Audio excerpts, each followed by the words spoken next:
let's tell you this other important story now. An unauthorized expenditure has increased by 38% to 2.1 billion rand.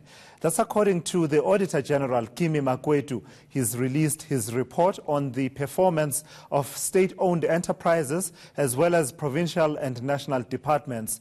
Another finding is that clean audits have decreased by 23%. Here's ENCA's Peladi Situsa, who spoke to Makwetu a short while ago. The one thing that is clear is that the money that we've lost in vain is the one in respect of fruitless and wasteful expenditure. That one, we absolutely are clear about that one. Whereas with unauthorized expenditure is you've spent money that you were not really given. So you could have spent it on something that was really necessary. All that you are highlighting there is that it was never given to you in the first place. So that's the second part in respect of the 2 billion of unauthorized expenditure. And if you remember, fruitless and wasteful expenditure was about 2.5 billion. So that is money that was already given to you, but you spent it in ways that do not bring any value to the institution. Then the third component being the irregular expenditure is also a mixed bag now, because this one you may have received value for certain of the things that you bought, but you didn't do it with the required disciplines that enforce financial control. Or in some instances, in the one for irregular as well, you could have made the payment and received the value, but you have not produced evidence to substantiate that transaction. So you can see that it's kind of difficult to mix them all up, because then you'll tell one story about all of them, but they actually are representing three different scenarios that all of them, if you look at them, are indicative of financial abuse, but from three different contexts. Now, so year in, year out, we hear these dizzying numbers of this financial abuse, and it seems nothing happens, but you are very excited about the Public Audit Amendment Bill. Can you tell us about that and how it will change the situation some? So what we are saying here in respect to the amendment to the Public Audit Act is that when people know upfront that we are doing all these audits across the country with municipalities, provinces, departments, and are actually saying exactly what you're saying, that we say this all the time, staggering numbers and all that. When people know upfront that nothing might happen, regardless of what the Auditor-General reports, then you will see a feature that is increasing in respect of people committing public funds to areas where it can be abused. So that's the one extreme. The other extreme that comes with these amendments is one that says, I know upfront that the Auditor-General has now been given statutory powers through the law of Parliament to take specific steps that are going to make it very painful for me to continue to ignore those recommendations that the Audit Office issues every year. Now the issue is, you now have a choice as the person responsible in that environment as an accounting officer, either to go the route of being responsive to the recommendations that are geared towards fixing the holes that create abuse, or if you leave it like that, then it becomes your personal responsibility.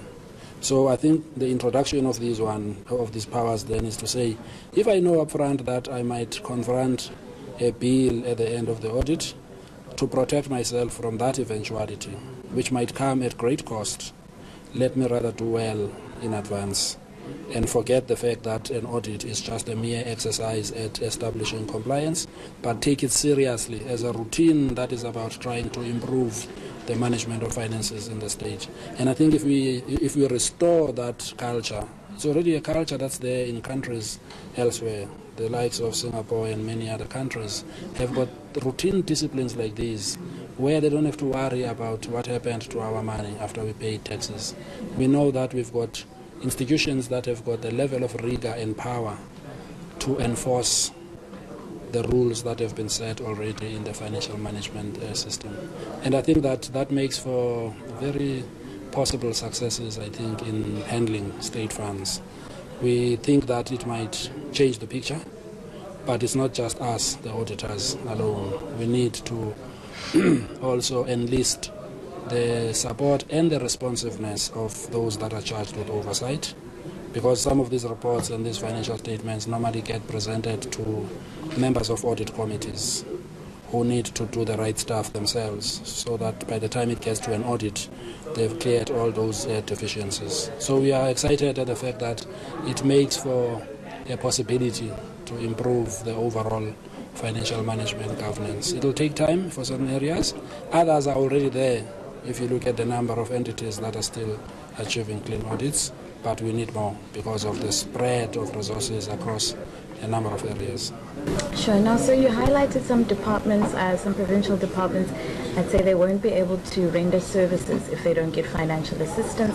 Some others who need some urgent intervention.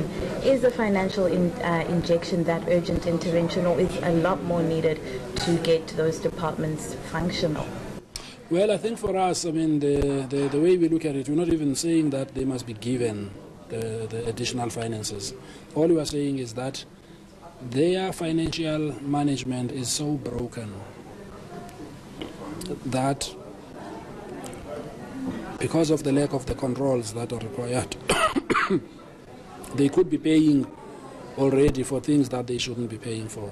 So the risk is very high that they will run out of money in the future. They have not yet run out of it, but the risks pointing to them going down a slippery path are very many. So in order to prevent that from happening, you need to start looking at things like what contracts are they paying on a regular basis? Are they the right contracts to deliver services to their respective people that they are supposed to deliver to? So that if those are contracts that were just entered into because they were trying to pay somebody's support or something, it's about time that they start closing the tab in terms of those, because once they continue paying for things that are not really adding value, they're going to run out of money quicker. That is the Auditor-General Kimi Makwetu in conversation with my colleague Peladi Situs.